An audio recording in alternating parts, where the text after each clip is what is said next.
అప్పుల బాధలు వెంటాడుతున్నాయా? అయితే 6 JVR వారి జాతిరత్నాలు ధరించండి. అందరికీ నమస్కారం. Welcome to Manam TV. నేను మీ పవన్ బెస్వాడ. Kommineni Srinivasarao the journalist. ప్రస్తుతం ఈ పేరు ఆంధ్ర రాష్ట్రంలో వైరల్ అవుతున్నటువంటి ఒక పేరు. అమరావతి పైన వ్యతిరేకించే కామెంట్స్ చేసినటువంటి ఒక జర్నలిస్ట్ వ్యాఖ్యలని ఖండించకుండా ఆ వ్యాఖ్యలకి తాను కూడా ఆనందించి ఆ తర్వాత తనకి ఆరోగ్యం బాగలేదని చెప్పేసి దాన్ని ఖండించలేకపోయానని, ఆ తర్వాత రియలైజ్ అయ్యానని, ఖండించి ఉండాల్సింది అంటూ తాను అప్పుడు తెలుసుకున్నానని, కానీ అది ఉద్దేశపూర్వకంగా జరిగింది కాదని దీన్ని తనకు ఆపాదించద్దంటూ సమర్థించుకుంటున్నటువంటి ఒక వ్యక్తి కొమ్మినేని శ్రీనివాసరావు జర్నలిస్ట్. ఇప్పుడు ఆయన్ని అరెస్ట్ చేయడం జరిగింది. తనపైన కొన్ని సెక్షన్ల పైన కేసులు నమోదు చేయడం జరిగింది. అయితే దీన్ని వైసీపీ పార్టీ వ్యతిరేకిస్తూ ఉంది, ఖండిస్తూ ఉంది. దీనిపైన విశ్లేషణ తీసుకుందాం. మనతో పాటు senior journalist, analyst doctor Bharat Reddy గారు మనతో పాటు ఉన్నారు. సార్ నమస్కారం. నమస్తే. కొమ్మినేని శ్రీనివాసరావు గారు, ఆయన జర్నలిస్ట్గా ఇంతకాలం పనిచేసిన తర్వాత ఇప్పుడు ఏపీ రాష్ట్ర రాజధాని అమరావతి పైన ఒక ఇండిపెండెంట్ జర్నలిస్ట్ చేసినటువంటి ఒక అసభ్యకరమైన కామెంట్ని ఖండించకుండా దాన్ని ఆనందించిన వ్యక్తిగా దాన్ని సమర్థించుకుంటున్నారు ఆ వ్యక్తి. ఎలా చూడాలి సార్? ఆంధ్రప్రదేశ్ రాష్ట్ర రాజకీయాల్లో గత 2-3 రోజుల నుంచి ఒకటే చర్చ జరుగుతుంది.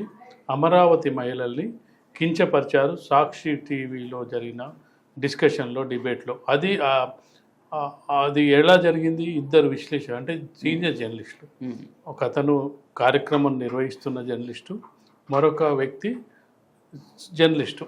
వీళ్ళ మధ్య జరిగిన సంభాషణలో జనరల్గా రాజకీయ నాయకులు ఒక పార్టీ పైన ఒకరు విమర్శలు చేసుకుంటారు, వ్యక్తిగత విమర్శలు చేస్తారు, దూషణలు చేస్తారు, ఇంట్లో వాళ్ళని విమర్శిస్తుంటారు. ఇవన్నీ మనం ఆంధ్రప్రదేశ్, తెలంగాణ రాజకీయాల్లో చూస్తున్నాము, చాలా మంది గమనిస్తున్నారు. ఇవన్నీ వార్తలు ఈ జర్నలిస్టే రాశారు. ఇలా ఉండొద్దు, అలా ఉండొద్దు అని దాని మీద వార్తలు, విశ్లేషణలు, ఆర్టికల్స్, ఇవన్నీ రాజకీయ నాయకులు మితిమీరినారు, హద్దు మీరుతున్నారు, పరుష పదజాలం వాడుతున్నారు, వ్యక్తిగత విమర్శలకు వెళ్తున్నారు అని చెప్పి చాలా కాలం సీనియర్ కొమ్మినేని శ్రీనివాసరావుని మనం ఒకసారి గమనిస్తే ఆంధ్రప్రదేశ్ ఉమ్మడి రాష్ట్రంలో టాప్ 50-40లో చూసుకుంటే ఒక సీనియర్ జర్నలిస్ట్గా చెప్పొచ్చు. ఒక 40-50 ఏళ్ళ క్యారియర్ ఉంది.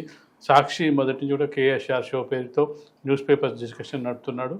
అంతవరకు బాగానే ఉంది. కానీ ఎవరైనా కార్యక్రమాన్ని నిర్వహిస్తున్నవారు ఇలాంటి వ్యాఖ్యలు వస్తున్నప్పుడు వెంటనే ఖండించడం, అతన్ని డిబేట్ నుంచి పంపించడం, ఇలాంటివి చేస్తూ ఉంటారు జనరల్గా. ఎందుకంటే దాన్ని ఆపాల్సిన బాధ్యత, సమన్వయపరచాల్సిన బాధ్యత ఎవరు నిర్వహిస్తున్న నిర్వాహకుని పైనే ఉంటుంది. ఖచ్చితంగా బాధ్యత తీసుకోవాల్సిన అవసరం ఉంటుంది. రాజకీయ నాయకులు ఏదైనా పరుష పదజాలం వాడినప్పుడు కూడా దాన్ని అడ్డు తగిలి ఆపి మరో టాపిక్లోకి వెళ్ళడము, లేదంటే దాన్ని కొంత కంట్రోల్ చేయడము చేయాల్సిన బాధ్యత నిర్వహిస్తున్న నిర్వాహకుని మీదే ఉంటుంది. గతంలో చాలామంది చెప్తున్నది ఏంటంటే, లక్ష్మీభారతి ఇంటర్వ్యూలో ఉన్నప్పుడు ఒక కాలరు కాల్ చేసి పరుష పదజాలం వాడితే అతన్ని మందలించడం జరిగింది, కాల్ కట్ చేయడం జరిగింది, వెంటనే సీరియస్ అవ్వడం జరిగిందని చెప్తున్నారు. అలాంటిది ఒక మహిళ మీద ఏ విధంగా అయితే ఒక కాలర్ పరుష పదజాలం వాడిండో, అలాంటిది అమరావతి మహిళల మీద వేశ్యలు, అమరావతి వేశ్యల రాజధాని, అలాగే సెక్స్ వర్కర్ల రాజధాని అని చెప్తున్న సందర్భంలో తను వెంటనే ఖండించకపోగా తను సమర్థించే ప్రయత్నం చేశాడు. ఏ విధంగా సమర్థించాడు? మీరు ఈ విధంగా మాట్లాడుతున్నారు, మాట్లాడడం వల్ల రేపు టీడీపీ మీడియా, సోషల్ మీడియా మీ మీద విరుచుకుపడే అవకాశం ఉంది, వద్దు అన్నారు తప్పిస్తే ఇది పద్ధతి కాదు, తప్పు ఇలా మాట్లాడడం అని చెప్పే ప్రయత్నం చేయలేదు. సరే, అది అయిపోయింది. దాని తర్వాత నెక్స్ట్ డే రోజు డిబేట్కి వచ్చిన సందర్భంలోనైనా కనీసం మేము మాకు అనుకోకుండా అతన్ని గెస్ట్గా పిలవాల్సి వచ్చింది, అతని ఉద్దేశాలు మాకు తెలియదు, కానీ మేము ఒక నిర్వాహకునిగా అది చేయడం తప్పు, ఆ విధంగా అప్పుడు ఖండించలేకపోయానని చెప్పాడు. కానీ ఇది ఏదో ఆర్టికల్ వచ్చింది, టైమ్స్ నవల్ వచ్చింది, ఇండియా టుడే వచ్చింది అని పట్టుకొని చూపించి మళ్ళీ సమర్థించుకునే ప్రయత్నమే చేశాడు. కానీ ముందుగా కొమ్మినేని శ్రీనివాసరావు అనే ఒక సీనియర్ జర్నలిస్టు అసలు డిబేట్లకు రాగానే ముందుగా చేయాల్సిన పని ఏంటంటే, నిన్న జరిగిన సంఘటనకు అమరావతి మహిళలకు బేషరతుగా క్షమాపణ చెప్తున్నాను, నన్ను క్షమించండి అమ్మా తల్లులారా, చెల్లులారా అని చెప్పి ముందుగా ఆ మతం చెప్పి తర్వాత ఎక్స్ప్రెషన్. అది ఎక్కడ కూడా ప్రస్తావించలేదు. తను చెప్పింది ఏంటంటే, ఒక రిపోర్ట్ వచ్చింది, ఆ రిపోర్ట్లో ఇట్లా సెక్స్ వర్కర్లు ఎక్కువగా ఉన్నారు, లేదంటే ఈ వేశ్యలు ఎక్కువగా ఉన్నారని రిపోర్ట్ వచ్చిందన్నారు. కానీ ఆ రిపోర్ట్లో చూసుకున్నట్టు అమరావతి గురించి ప్రస్తావన లేనే లేదు. ఏదో కర్నూలులో ఉంది, కడపలో ఉంది, కొన్ని జిల్లాలకు సంబంధించిన వార్తలు రావడం జరిగింది. కానీ అమరావతి గురించి ప్రస్తావన లేదు. లేకపోయినప్పటికీ ఆ కృష్ణరాజు అనే జర్నలిస్టు ప్రస్తావన తెచ్చినప్పుడు వెంటనే ఖండించకపోగా నెక్స్ట్ డే కూడా ఖండించకపోగా మళ్ళీ ఏం చెప్పాడంటే, ఇది నేను ఇంత చెప్తున్నప్పటికీ, ఇది నా వైపు నుంచి జరిగిందని చెప్తున్నప్పటికీ కానీ బేషరత క్షమాపణ చెప్పకపోగా పైగా ఏం చెప్పాడంటే, దీన్ని ఇంకా రాద్ధాంతం చేస్తున్నారు, రాజకీయం కోసం వాడుకుంటున్నారు అని చెప్పే ప్రయత్నం చేయడం జరిగింది. అయితే అప్పటికే ఆంధ్రప్రదేశ్ అమరావతి మహిళలు అప్పటికే సాక్షి ఛానల్ మీద కానీ, కొమ్మినేని శ్రీనివాసరావు మీద కానీ, అలాగే అతని మీద కృష్ణరాజు మీద కానీ అప్పటికే కేసులు నమోదు చేయడం జరిగింది. చాలామంది ప్రశ్నించడం కూడా జరిగింది. ఈ విధంగా వ్యాఖ్యానించినప్పుడు మీరు ఎందుకు అరెస్ట్ చేయట్లేదని చెప్పి ప్రభుత్వాన్ని ప్రశ్నించడం కూడా జరిగింది. ఈ క్రమంలో కొమ్మినేని శ్రీనివాసరావును నాన్ బెయిలబుల్ వారెంట్ కింద మహిళలను దూషించినట్టుగా మహిళలకు సంబంధించిన కేసులన్నీ నమోదు చేయడం జరిగింది. దాన్ని సాక్షి మీడియా ఇప్పుడు ఏంటంటే అది అక్రమ అరెస్టులు, ఈ విధంగా అరెస్ట్ చేయడం తప్పు, ఒక సీనియర్ సిటిజన్ అరెస్ట్ చేయడం తప్పు, సీనియర్ జర్నలిస్ట్ని అరెస్ట్ చేయడం తప్పు అని చెప్పి ఇప్పుడు వాళ్ళు ప్రచారాలు చేసుకుంటారు. కానీ ఏది ఏమైనప్పటికీ ఒక సీనియర్ జర్నలిస్ట్గా కార్యక్రమం నిర్వహిస్తున్న వ్యక్తిగా అది అలాంటిది చేయకూడదు. చేయడం వల్ల జర్నలిజం ఇన్నేళ్ళు కాపాడుకున్న జర్నలిజం వృత్తికి తనకు తానే మోసం చేసుకోవడం, తను ఆభాస్ పాలవడం అయితే కొమ్మినేని శ్రీనివాసరావు వంతైందని చెప్పొచ్చు. ఆ ఛానల్ యాజమాన్యం వైఎస్ భారతి గారికి తెలియకుండా ఆ ఛానల్లో కనీసం ఒక హెడ్లైన్ కూడా రాదని తెలుస్తోంది. అయితే ఇక్కడ మేడం చెప్పినట్లే తాను చేసినట్లు, సో ఇది కాస్త ఆ యాజమాన్యం మేడకు కూడా చుట్టుకునే అవకాశం ఉంది. ఇది చిన్న విషయం కాదు, ఎందుకంటే అమరావతి రాజధాని మీద కామెంట్ చేయడం ఒక ఎత్తు అయితే, అమరావతి రాజధానిలో నివసించే మహిళలపైన అసభ్యకరమైన కామెంట్స్, అది కూడా వేశ్యలంటూ దూషించడం అనేది చిన్న కామెంట్ అయితే కాదు. సో ఈ నేపథ్యంలో ఒక మహిళా యాజమాన్యరాలుగా తను స్పందించలేదు. తన ఛానల్లో ఇటువంటి కామెంట్ ఇచ్చినందుకు తను కనీసం దానికి జవాబుదారీతనంగా కూడా లేదు. ఎలా చూడాలి? ఖచ్చితంగా ఒక ఛానల్ కానీ ఒక కంపెనీ కానీ ఏదైనా నిర్వహిస్తున్నప్పుడు అందులో జరిగే ప్రతి సంఘటనకు బాధ్యత వహించాల్సింది యాజమాన్యం, దాన్ని నిర్వహిస్తున్నవారు. ఆ ఛానల్ నిర్వహిస్తున్న భారతిరెడ్డి ఒక మహిళ, మరొక మహిళ కాదు, చాలామంది మహిళల పట్ల అసభ్యంగా మాట్లాడిన వ్యక్తిని తను ఆల్రెడీ ఆమె ఒకవేళ నిజంగానే బాధపడినట్లయితే, తనకు తెలియకుండా జరిగినట్టయితే కొమ్మినేని శ్రీనివాసరావు అనే వ్యక్తిని వెంటనే ఉద్యోగాల నుంచి తొలగించాలి, కృష్ణరాజు మీద కేసు నమోదు చేయమని చెప్పి ఈమె ముందుగా ఆదేశాలు జారీ చేయాల్సిన అవసరం ఉండే, పోలీస్ కంప్లైంట్ ఇవ్వాల్సిన అవసరం ఉండే. మేము ఒక గెస్ట్ సీనియర్ జర్నలిస్ట్ అని పిలిచాం, కానీ ఈ విధంగా కామెంట్ చేస్తాడని మేము అనుకోలేదు. కాబట్టి మీరు మీ పద్ధతిలో మీరు ఎఫ్ఐఆర్ నమోదు చేసుకోండి.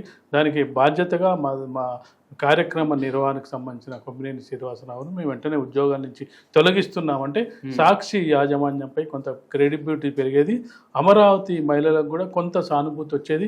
ఇది వాళ్ళకు సంబంధం లేదులే, వాళ్ళు నిర్వాహకులు నిర్వహించిన ప్రోగ్రామ్ అని. ఇప్పుడు ఏమైందంటే పూర్తిగా వాళ్ళ ఆధ్వర్యంలోనే వాళ్ళు చెప్పినట్టుగా నడుస్తుంది. మీరు ఏదైతే చెప్పడం జరిగిందో హెడ్లైన్తో సహా ప్రతి వార్త కూడా భారతిరెడ్డికి తెలియకుండా జరగదని చెప్తున్న సందర్భంలో ఇవన్నీ కూడా తెలిసే జరుగుతున్నాయి. కాబట్టి ఖచ్చితంగా భారతిరెడ్డితో పాటు యాజమాన్యంపై కూడా చర్యలు తీసుకునే అవకాశం ఉంది, కేసులు నమోదయ్యే అవకాశం కూడా ఉంటుంది. ఇప్పుడైతే మహిళా కమిషన్ కూడా రియాక్ట్ అవ్వడం సుమోటోగా తీసుకోవడం జరిగింది. ఖచ్చితంగా ఛానల్నే మూసేయాలనే స్థితిలో కూడా మహిళా కమిషన్ రికమెండ్ చేస్తున్న సందర్భంలో ఇది చిలికి గాలివానగా యాజమాన్యమే తెచ్చుకుంటుంది, అందులో పనిచేస్తున్న వాళ్ళు తెచ్చుకుంటున్నారు తప్పిస్తే. ఎందుకంటే ఇది రాజకీయంగా వేరే రాజకీయ పార్టీలకు సంబంధించిన రాజకీయ నాయకులు కనుక ఈ వివాదాలకు పోయినట్టయితే వ్యక్తిగతంగా ఉండేది. కానీ ఇది ఒక జర్నలిజానికి సంబంధించిన విషయం, ఒక ఛానల్కి సంబంధించిన అంశం. వార్తను వార్తగా చూపించాలి, విశ్లేషణగా చూపించాలి. సీనియర్ జర్నలిస్టు అందుకు కట్టుబడి ఉండాలి, కొన్ని విలువలకు కట్టుబడి ఉండాలి, నైతిక విలువలు ఉండాలి. కొంత మోయొచ్చు, ఇప్పుడున్న మనం చూసుకున్నట్లయితే ప్రతి ఛానల్కు మోస్తుంది, వాళ్ళకు అనుకూలంగా వార్తలు ఇస్తుంది, కొంతవరకు స్వామి భక్తి ప్రదర్శిస్తున్నాయి. ఆ స్వామి భక్తి ఎదుటి వాళ్ళ మొత్తం విష ప్రచారం చేస్తూ ఇలాంటి వ్యాఖ్యలు చేయడం వల్ల ఖచ్చితంగా కూడా ఎవరైతే ఇన్ని రోజులు గౌరవింపబడిన వ్యక్తే ఈరోజు అరెస్టు కాబడుతున్నాడంటే చివరి వయసులో ఆయన సీనియర్ అంటే రిటైర్ అయ్యే స్టేజ్లో ఉన్న సమయంలో ఒక పోలీసు స్టేషన్లోకి వెళ్ళి ఉంటున్నాడంటే అది అక్కడికి ఒక అగౌరవంగానే భావించాల్సిన అవసరం ఉంటుంది. పూర్తిగా ఆయన జర్నలిస్ట్ జీవితానికి ఇన్ని రోజులు కాపాడుకున్న ఒక గౌరవాన్ని, ప్రతిష్టను, ఇవన్నీ కూడా ఒక్క రోజులో కాలగర్భంలో కలిపోవడం జరిగింది. దాంతో పాటుగా ఒక మచ్చగా అయితే మిగిలిపోయింది. ఒక అంతే. కొమ్మినేని శ్రీనివాసరావుకే కాదు, ఇప్పటికే జర్నలిజం అంటే చాలా మంది బ్లాక్మెయిల్ చేస్తారు, లేదంటే పార్టీల కొమ్ము కాస్తారు అని చెప్పి ఒక విమర్శ ఉంది.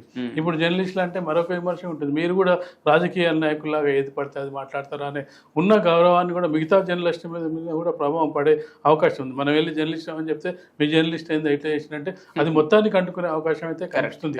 అతను యాక్చువల్గా ఏంటంటే నెక్స్ట్ డేనే జనరల్గా తప్పులు చేస్తున్నప్పుడు వెంటనే సరిదిద్దుకునే ప్రయత్నం చేస్తారు.